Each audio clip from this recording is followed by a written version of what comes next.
before the series here too, and him talking about playing with Inspired as well, because Inspired, of course, is a player that everybody has eyes on now in the entire West. You know, a lot of people talking about him as being the best Western player, or at least the best Western jungler. And we'll get right into draft here at ThinkCard. Right out of the gate, they did ban that Aurora. That was something that you mentioned as well, as being one of these big playmaker champions for Miru. Yeah, Miru he's so good on this champion. I'd be surprised if they ever let him touch it the entire series. And the Nico ban, they actually run some really nice Nico Nocturne and Nico Kai'Sa compositions. So getting rid of the Nico gets rid of that third pick Nico for Trimby. And then you see the Wukong Pantheon bans coming in. Those are the two premier junglers at the moment. And the Rumble ban, that's the only champion we've seen him play. So get rid of the Rumble. Makes sense. And a first pick Azir. This is the nerfed Azir as well, but going for quad in game one. What do you think about that? It's a good takeaway. I'm scared of Ziggs angles, especially in LTA South. There are some Ziggs players that started just playing the champion. It's very, very strong against Azir. It's quite frustrating to play against. Azir kind of likes being the longest range champion in the game. So when Azir has to fight by moving forward, that's when it can get exposed a little bit. So they really like the Varus as well, so maybe they go for some type of Varus Ziggs composition. Very pokey, making it so that the Azir has to struggle in team fights. And they take away the Xin. Okay, let's see. Does FlyQuest want to answer with something like a Trundle or something like that into the Xin? We'll see what they want to do as far as the AD jungles, because Jarvan is also an option that people use right now as far as the other AD jungler options. Vi's definitely dropped down quite a bit in the priority. Yeah, I love the Trundle response. I think Trundle would be really good here. There's a lot of really good Xin players, and none of them like playing against Trundle. But the Xin is still going to be good in team fights, so let's see what they do. The Jhin, very normal answer against the Varus. You don't really want to go Sivir on blue side here, which is another good answer in the Varus, because then you're exposed to the 3-pick Alistar, right? Yeah. So the Jhin does make a little bit of sense. I'm really curious what jungler they lock in. I think Trundle is the clear choice, but maybe they have some priority for top lane as well that we don't know about. Yeah, I think Sejuani could be another one that Inspired really likes playing, and then he wouldn't have to worry about a Trundle counter pick, and they're actually just throwing down the Alistar early. Now, this has been a favorite from Busio, I feel like, for most of the year. Even though Rakan was his most played in Split 3, he's definitely loved playing Alistar. Okay, so you could get an early Trimby counter pick then, like you were talking about focusing on. So, you know, they could go for, you know, a very aggressive bottom lane into it. Yeah, you can go aggressive, you can go Bard. Bard has been doing really well, and it makes it so Busio can't play Bard for the rest of the series. So, True, that is a You gotta keep those things in mind. yeah, so it does go both ways. He goes for Akali, Miryu, insanely good on Akali. So really excited for mid.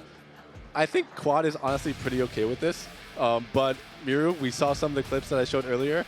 Insanely good on the Akali. They're going to go for a lot of these early skirmishes and team fights.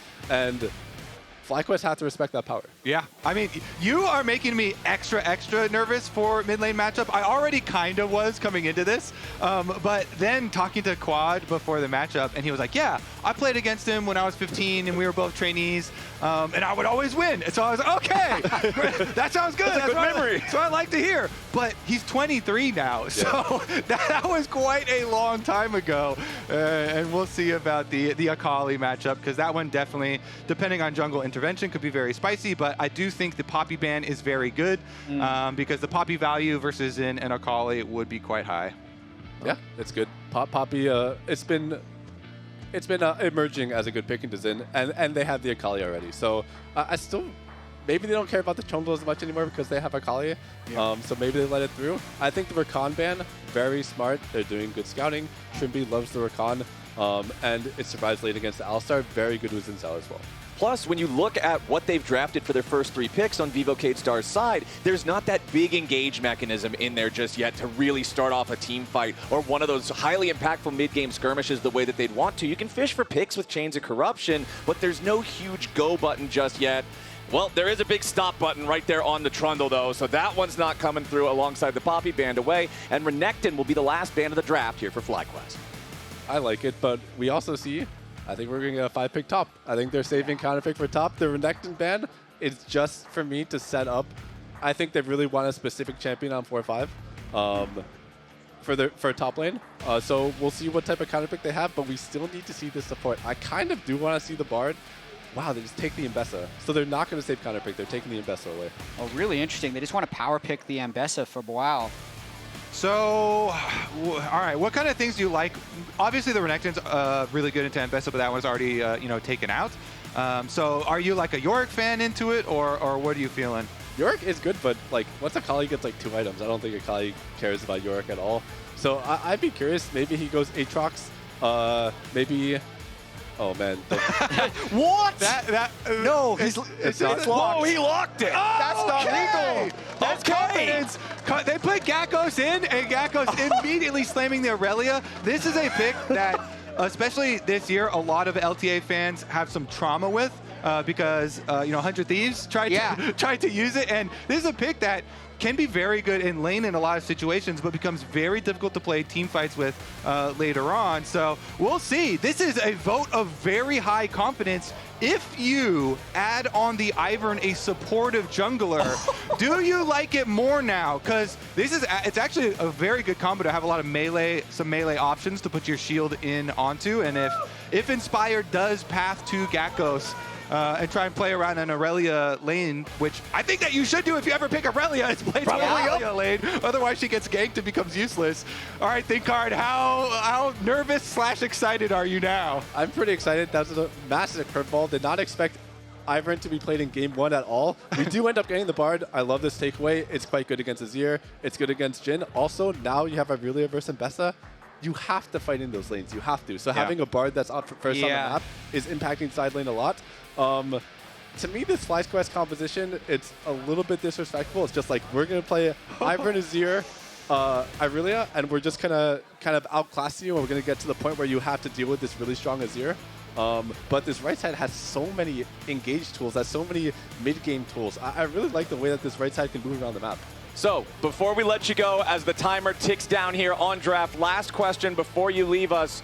Who won draft here? FlyQuest or Vivocade? I think Cade did win draft here. Okay, there you have it, ladies and gentlemen. ThinkCard gives the vote of confidence to the LTA South #1 seed here after this first one. ThinkCard, thank you so much for lending us your brain here for this first draft. We'll try to get you back on here more throughout the day as the series continues. But now it's time to head on to Summoner's Rift here for the first time in this best of 5. The game 1 Irelia Ivern combo. Just some standard good old League of Legends, right? Nothing crazy here. Totally normal.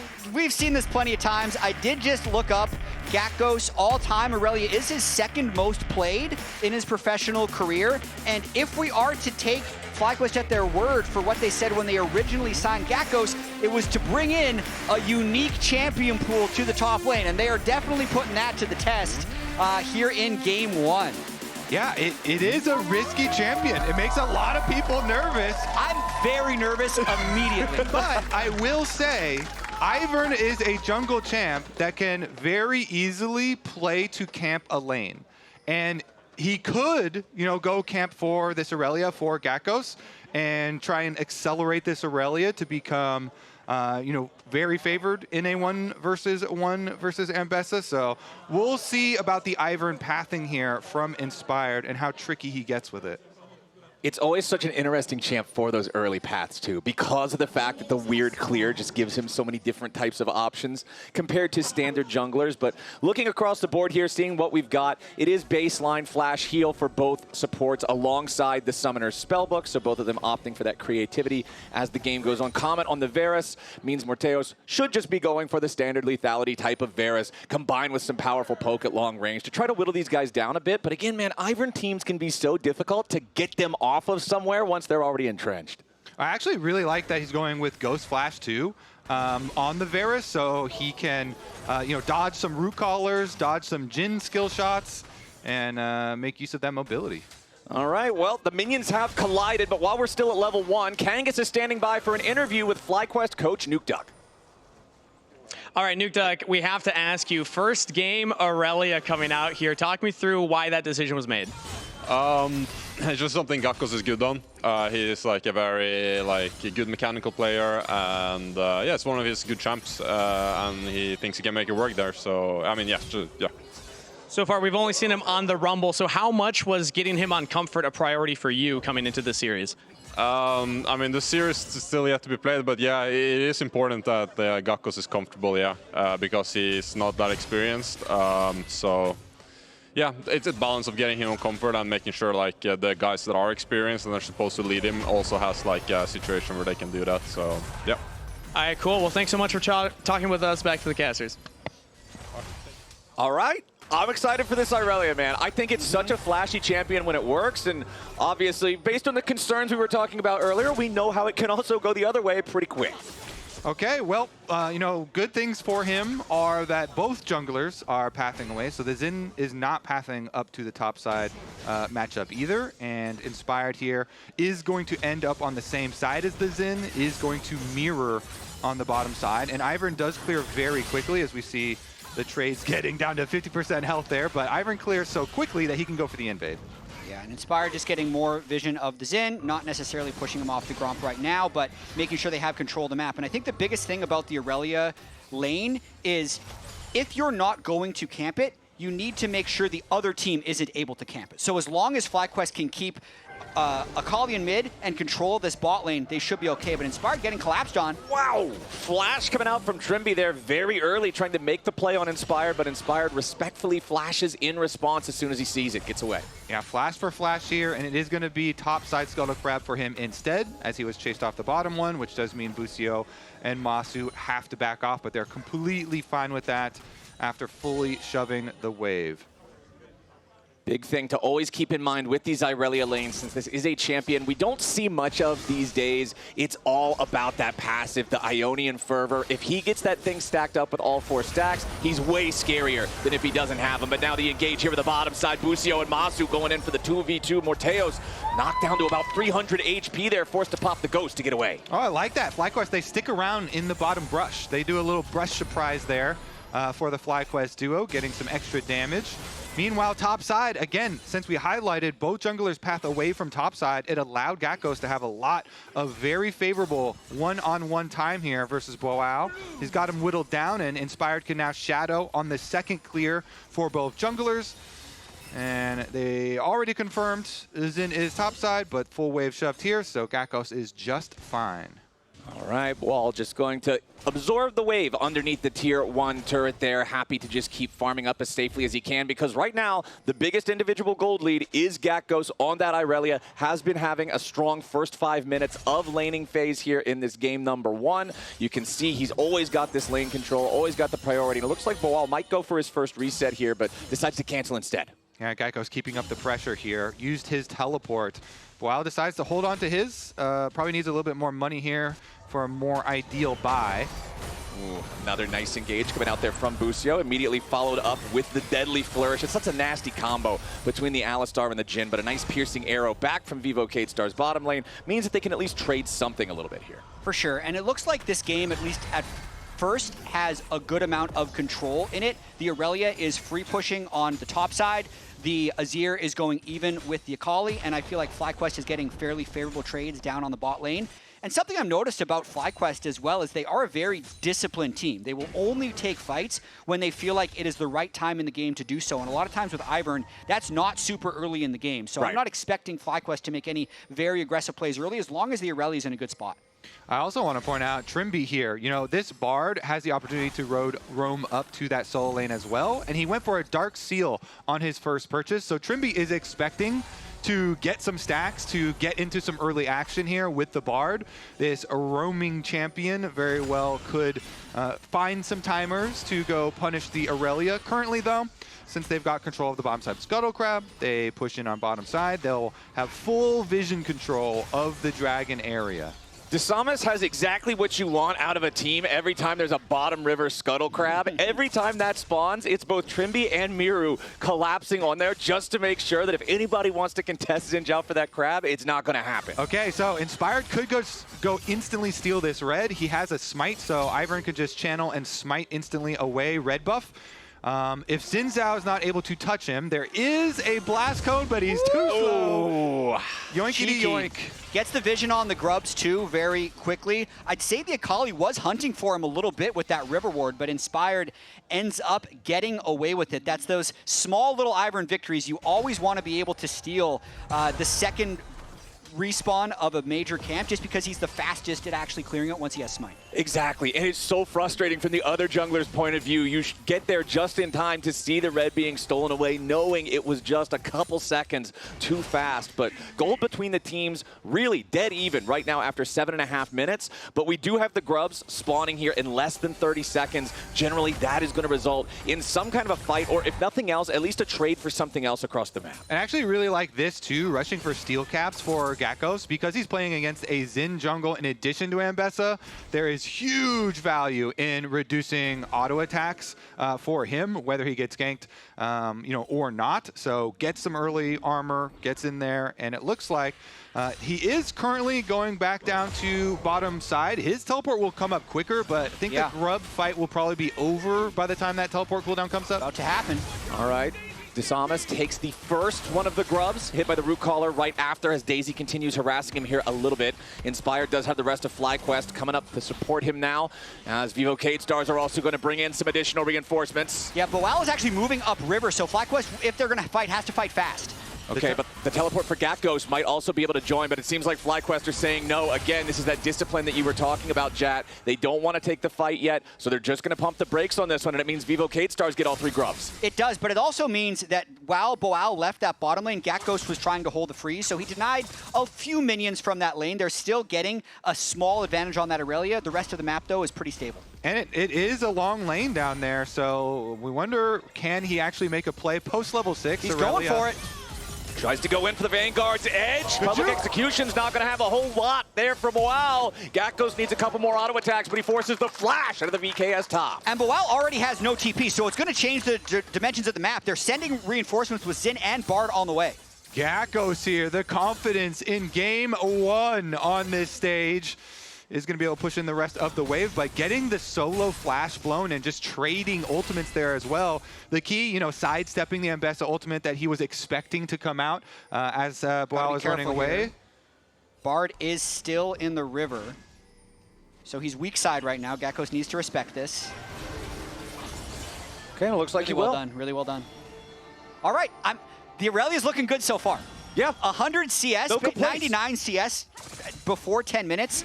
Incredibly high CS per minute. Hasn't missed much. Fighting mid lane, though. Yeah, Miru wants to go in after Quad, but immediately shuffled right back out of the smoke, and that means Miru has to use the second part of his ultimate to disengage there. The perfect execution gets him right back to safety. Honestly, neither one of these mid laners too worse for wear, considering both ultis were committed and both teams had backup coming in. Yep, exactly. Pretty fair trade there. Quad getting a decent amount of damage as he still has his support roaming around. Busio presence allows them to retain control here. Dragon's still not taken, by the way. So this is a very delayed Dragon Soul game. That's not going to be on the table early at all in this game, with the first one being so delayed. So we won't have that extra pressure. And we'll see as it does come down to the team fights. Inspired on a ward once again, though. Yeah, and we've talked a lot about this Aurelia as well as this Ivern, so let's take a look at some of the records that we have. So Inspired has played more Ivern than most, I would say. Yeah. He was pulling it out at Worlds. He pulls it out in a lot of split finals last year. Overall 8-3 record as they're actually looking to crash a wave onto Gakkos' Aurelia. And we're going to take a quick look at his Aurelia stats as well. Not as impressive, but still his second most played all time at 4-4. They're going for Miru. Yeah, the curtain call. Miru needs to sidestep this last one. Fourth shot flies in and goes wide left. Nicely played from Miru. Trimby down here as well to try and help to make sure that Miru will be able to collect the rest of the wave. The attempt there, very close. Not going to be able to find the kill, so nobody getting paid for it yet. And I want to see if they actually take the opportunity on the reset to then start up Dragon, because Masu goes back for his Ghost Blade at the moment. And it looks like on the mini-map, they are indeed going to go for that play during the reset. Teleport comes out from Gakkos, but that's back. Or actually not Gakkos, it was Quad's teleport to pick up the bottom side. And it does feel like FlyQuest, aside from going for that kill onto the Akali, is not trying to take early team fights that could snowball the Akali out of control. Once they're getting a few more items on the Aurelia and the Ivern, I think they'll be more confident to take fights. Yeah, and you were talking about the Ivern itself. This kind of became a signature pick for Inspired at international tournaments. You were talking about Worlds, it was huge for them, and the way that they played it, they really did focus so heavily on their mid-game team fights and that as a way to victory. So they are staying pretty focused on that. Of course, the wrinkle this time around is Aurelia. Aurelia becomes a completely different champion when you get Blade of the Ruin King. So once Gakkos gets his Blade of the Ruin King... Oh, that was close. Miru landing the Shuriken flip there onto Quad, forces out the Emperor's Divide defensively, and then Miru just uses perfect execution back through it to avoid the displacement. And Quad no TP means he's going to lose a good chunk. They're already down a little bit of plating down in that bot side. Gakkos, though, staying aggressive, has got Busio on the way. Yeah, he wants to go in here. He already missed the flawless duet, but Boal's trying to turn this one back around. The public execution to buy himself a little bit of time. Busio's already used the Unbreakable Will, and the Vanguard's Edge connects onto the Ambessa. Gakkos needs to continue putting the DPS in here. Nice use of the Pulverize to guarantee it from Busio, and it's Gakkos who picks it up. First blood over to FlyQuest. First blood for Aurelia. That will pay for his Blade of the Ruin King as well. And this champion, when you do get Ivern shields on you, Aurelia can play quite a bit more aggressively, use that slow as well as the extra durability it's going to give you. He gets a turret play after it as well. So this is going to be a very good look for Gakkos, for Aurelia in the opener. A 1,000 gold advantage before 14 minutes. And I will say, as someone who's a bit of an Ivern connoisseur as well, having a Fed Aurelia is incredible. Melee carries are the best things for Ivern because you just make them have that attached slow. And just watching this one more time, Boal did buy a lot of time before dying, but he was caught in a pretty bad situation, so a pretty easy execute there for Gakkos. Good job getting the gold over. Plus, because at the moment that gank was happening, Bard was showing bot lane as well, so it allowed Gakkos to stick around for the extra play. And I really want to credit Busio there, because Busio does a very good job pinstering on Boal, popping his ultimate immediately, and kind of pushing him back the other way to get the money into Aurelia. So Aurelia is going to be, the big, star and beneficiary there. But Busio, this is a guy that we have talked about all year long. Roam timers from him very big, and his move up to that lane might have huge ramifications for the rest of this game. Well, you want to talk about roam timers. We've got a pretty important timer coming up here in 30 seconds as the Rift Herald is about to spawn. We can see both sides sending their players up towards that topside river. Is still slightly over a 1,000 gold lead for FlyQuest, most of that being concentrated on Gakkos' Irelia, but both neutral objectives thus far belong to Vivocade Stars. And the top lane is such a huge story for this game, obviously because Gakkos is subbing in for Bwipo for the entire series, but also for the side of Boal. He talked about it on the Pros podcast that we had. Before being picked up by this team, he had basically been retired for 2 years. But then, because of losing Gigo over to Thinkard and Furia, he got the call. So it really does mean a lot to him, and we'll see about the rest of that matchup. Right now, though, the tower gold would be a huge issue. Miru also possibly going to be a huge issue. This guy could be a huge carry for VKS. It's also just feats of strength going over to Vivocade Stars because Inspired is bottom lane right now. They're not looking to contest this, it doesn't look like. They already have first turret, and this will be their third neutral objective when you include the 3 grubs. So that's feats over to VKS. Yeah, nicely done by them, securing that extra boost in power for the shoes, plus the evolved shoe that you can buy later, but we're not quite at that point in the game here just yet. That first turret is also going to alleviate some of the pressure of the gold lead that FlyQuest had for themselves. And while it is still Gakkos with the 1,000 gold lead, the highest individual one in the game, the second highest individual gold lead is Miru's Akali over Quad's Azir, and it's nothing to scoff at. Just about 700 gold there for him. Yeah, it's going to be a battle of assassins, kind of. A couple of melee assassins there, basically. We'll see about the rotation over. It looks like it's just a hover there for Busio, though. And I'm really curious with this next Drake coming up in 20 seconds if FlyQuest is going to try and set up to fight or just try and get a little bit of gold. I will say, in these games where FlyQuest deprioritize neutral objectives, which is something they do fairly often, they usually wait until third Drake to fight.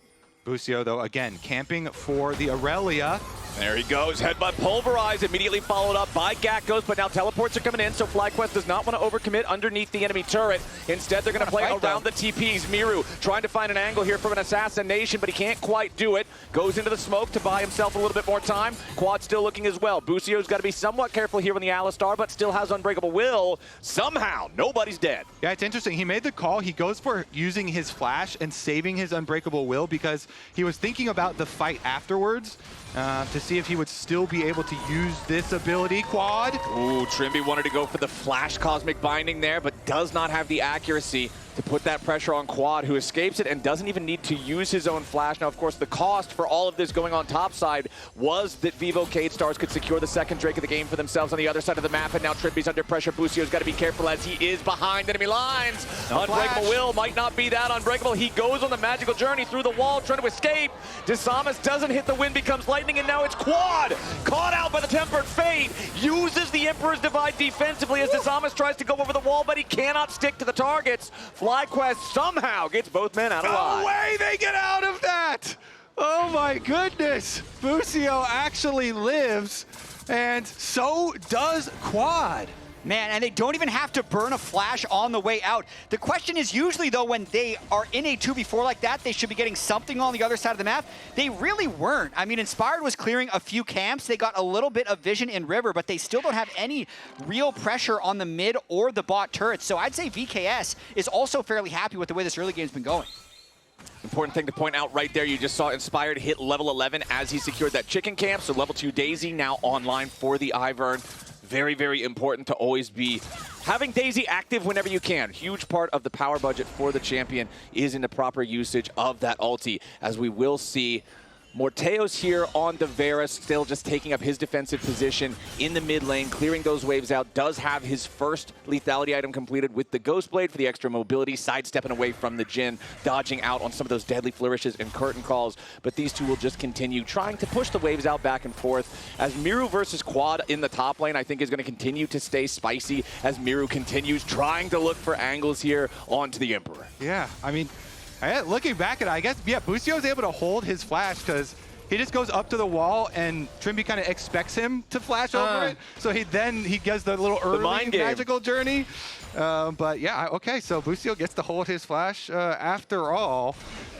Yeah, max patience right there. I do feel like FlyQuest is also exercising a lot of patience as well, giving away the first 2 Drakes, the first Grubs, the first Rift Herald, the first turret, but they're getting as many minions as possible into Gakkos' pocket. Inspired has 2 core items now. He's going to hit that way faster than the Xin due to the lower cost of support items on the Ivern. So I'm feeling like the time to fight will definitely be around this Otacon and 3rd Drake, and those are going to be the fights that really decide this game. The time to fight is always around Otacon, chat. It's 1 kill in 20 minutes. Yeah, I really am surprised at the overall low kill count in this first game. I know that a lot of times our game 1s in these best of 5s are the lower action ones as the teams are kind of getting a feel for each other and what to expect from the head-to-head. But this one, yeah, only 1 in 20 is a pretty small count as the Herald will drive it around the backside of the Dragon Pit. Okay, they're not going to get a whole lot more from that. Well, this VKS team has a lot of threats, and so FlyQuest, they're not going to be able to afford to give over Otacon. They've given over a lot of objectives so far this game, as you guys have mentioned, but the Otacon takes so long to actually finish up, as well as is more dangerous, of course, than any dragons or Grubs or Herald or anything like that. So I think that FlyQuest, that's going to be the moment that they actually do choose, after they've gotten some time for their Azir to scale up. And they can really make use of the durability of Ivern plus Alistar. You see, this allows them to have an early spike of both Redemption as well as a Locket of the Iron Solari.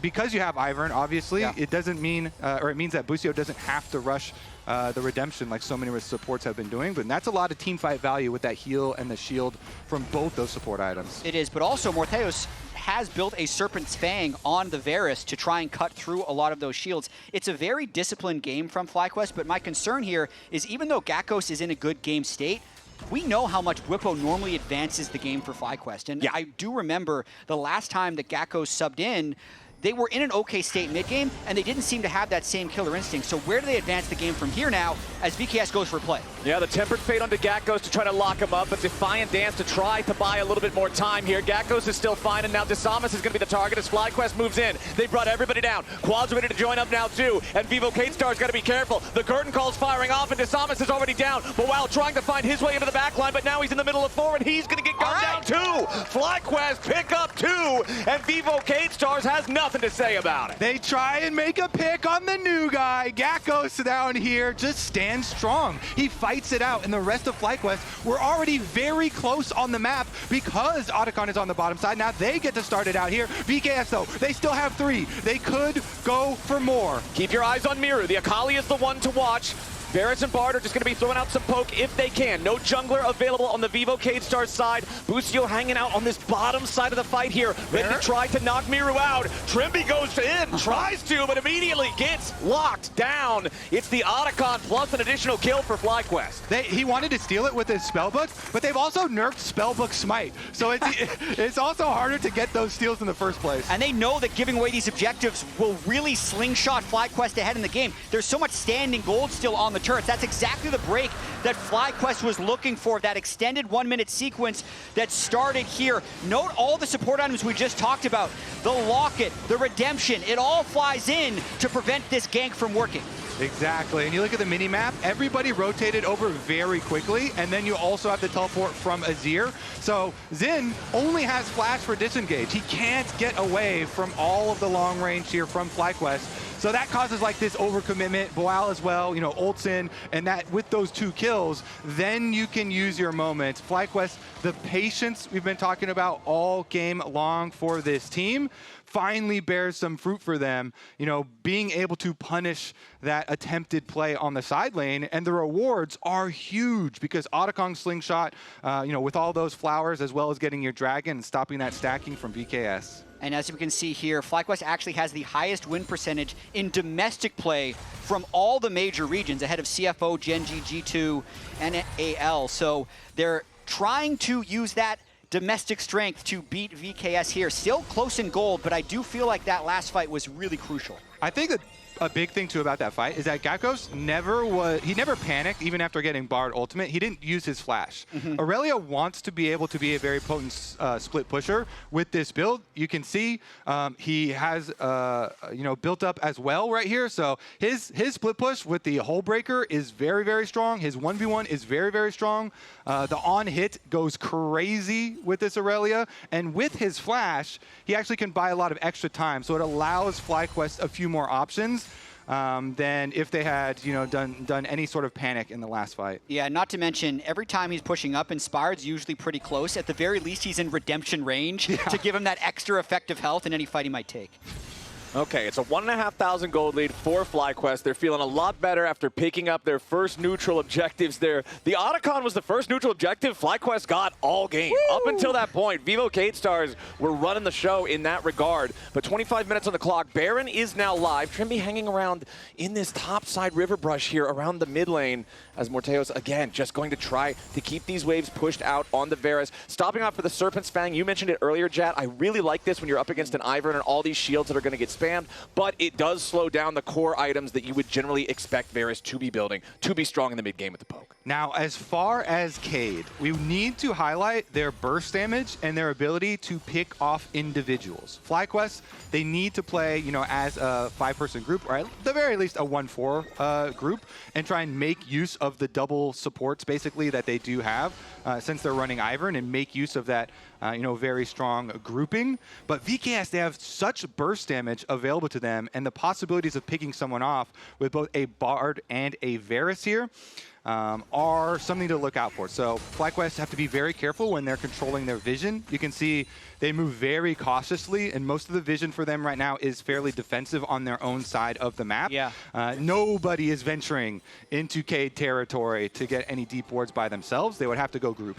It definitely feels like FlyQuest is still in scaling mode. So it's good that they stopped the soul point stacking from VKS, and it's good that they got the Otacon, but they're not really making aggressive moves yet. They might be waiting for Quad to get that additional item or for Gakkos to be 3 or 4 items up. And here you can see it again. They're grouping. So FlyQuest, multiple members around mid lane, so they can have that caution around pushing and then move in to actually get vision control over Baron and then rotate over to a side lane here to kind of support each other in their map control. Now that the teleport is up for Quad on the Azir, they can also send Quad to the long lane. The Azir with a lot more extra mobility down there, and with the multiple items completed, will feel fairly confident.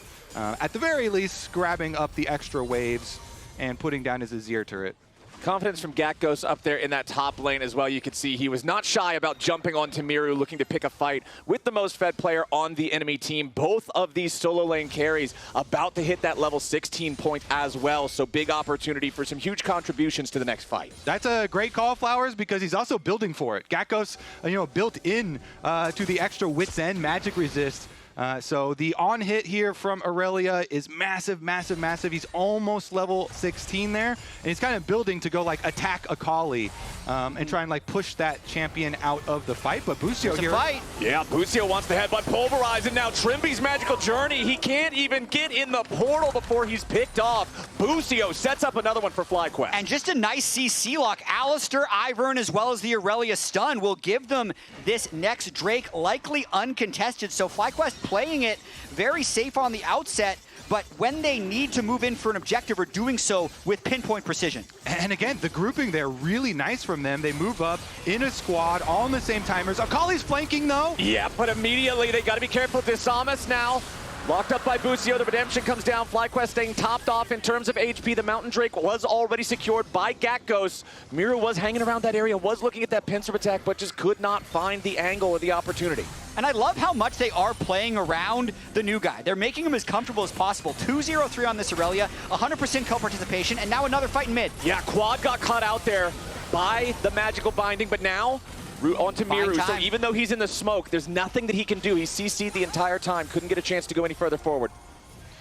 Let's see, Gakkos should be able to get the turret on bottom side for payment too. I mean, it does cost you Busio's ultimate. That is not very big of an expenditure for FlyQuest. Good denial there. He's just basically the bodyguard on the squad, pops his ultimate, breaks the Varus ultimate. Gakkos gets extra solo tower gold here. The Aurelia continues to get fed.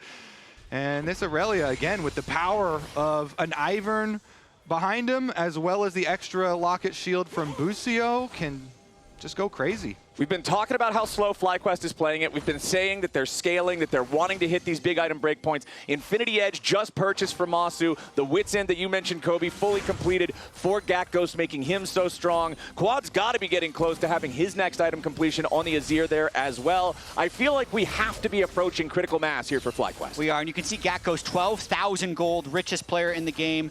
Checking out the experience as well with all the side laning he's been doing. Also the highest level in the game, 76% of the way to level 17. So it's time for the Aurelia to get involved. I completely agree. I mean, every target is a kill target for him. There's no tank on that enemy team. He can definitely go after anyone who steps up from Cade. Cade, though, they do take away the blue buff during this time. There's still plenty of vision they have not been able to clear out. So it doesn't look like there's going to be any sort of pick at the moment. I'm kind of curious about the side lane right now because it seems like Miru is just completely ceding the push to Gakkos, and I think he pretty much should at the moment with the extra magic resist over there. But when you have a Bard roaming around, it gets really interesting. If you can blow the Aurelia flash early on with a Bard ultimate, then Aurelia becomes a very real target to try and pick off. It's just that I feel like Gakkos has not been under any pressure this entire game. And the one moment that Cade tried to pressure him in the side lane, all of FlyQuest was close enough, and they had the extra teleport to fully respond. I'd also say for as much as he's farming, he's done a lot of freezing. Like, he's oftentimes killing waves in safe positions, and FlyQuest has been in a very defensive posture for almost the whole game. So it's been difficult for VKS to try and slow the Aurelia down, but now with everyone grouping in mid lane, surely they're going to be waiting for some type of fight to break out. Yeah, Busio might be going in. Yeah, he looks for the angle. Headbutt pulverized. Does find the engage with the redemption coming in for Vivocade. Stars now Inspired's got to be a little bit careful as Miru jumps in, but immediately pops the stasis, making sure that FlyQuest can't immediately retaliate. Now Miru tries to escape, but it's Quad who goes in for the Emperor's Divide. Nice flash away coming out from Miru, keeping himself alive. Disamas now has to get out here as well. Boal on the flank, but he can't find a kill. Miru is down. Morteos is going to go with them. Vivocade Stars are bleeding, and FlyQuest holds the knife. Cade loses 3, and FlyQuest marches over to Baron. The Ivern shields are just too much. FlyQuest makes that fight as long as possible. Even though Busio's initial engage didn't catch anyone for sure, there was an extended re-engage where Gakkos just got to keep hitting. Now 4-0-4 on that Aurelia. And Quad gets to go melee of Xin. Quad goes in melee, chasing the kill target here, and he's able to live. So let's take a look at it. Here is the initial engage. FlyQuest then kite back during it, but Miru is the target, and Miru getting chunked out here. Then Quad goes for it. He even flashes in, and he doesn't care that there's a Xin on him. A shield goes down on Quad, and that's all they even get through. So then, after everything's been opened up, the Aurelia does get to just prey on the rest of the members, rip them apart, and FlyQuest Ivern here, able to keep everybody alive, everybody safe, and allow them to collect the Baron. Death's Dance completed onto Gakkos as well now. Next Drake 30 seconds away. I feel like they're just going to keep setting up around these objectives now with the 7,000 gold lead. This is really the comfort zone when you're with Ivern because they're likely able to set up first unless VKS can start the fight early. Good body block there from Busio. Okay, Tempered Fate finds Masu, but there's no way for anybody else to follow that one up. So Bard ulti down for VKS. And FlyQuest is slow playing this. Gakkos has the teleport. He already took the top turret. Might be looking for more, but I would love to see him arrive for this Drake fight. He has Baron, though. He can get a lot done. Yeah, he can get that tower probably. This Mountain Dragon will go down quickly, though. Okay, FlyQuest on the approach with the 4-man push. Gakkos still working on the tier 2 turret up there on the top side, but now he is going to teleport down and be ready to join the fight. Daisy tanking up everybody here for now as Disamas has already lost half of his HP before the fight even really starts. Quad goes golden. Into the back line go Miru and Boal, but they can't find the targets they need. Morteos is already down. A double kill for Quad. The fight's already over for VKS as Boal and Disamas have to run away. The Dragon goes to FlyQuest, and 2 more kills due to. Miru tries to escape, but Quad is aggressive with the teleport. He wants to keep the pressure on here with the Baron. Busio goes over the wall, long range, deadly flourish, curtain call opens up. Miru survives the first 2. He dodges the third and the fourth shot. Claims it's poetry. FlyQuest 11-0, and they're on the push. They waited 34 minutes, but then they really struck. This Baron power play already at 6,000 gold. They're continuing to push. They're already through the first inhibitor turret. That first inhibitor falls right after. Gakkos putting the pressure on the second lane, but really, they still have the enemy carries dead for the next 30 seconds. Disamas trying to jump in the middle of everybody, but Trimby is already down. Boal can't find an entry point, and now another deadly flourish locks him up too. FlyQuest are just dog pilot in, and Morteos will fall on the steps of his own fountain. The ace to end the game, 15-0 for FlyQuest. They'll take game 1.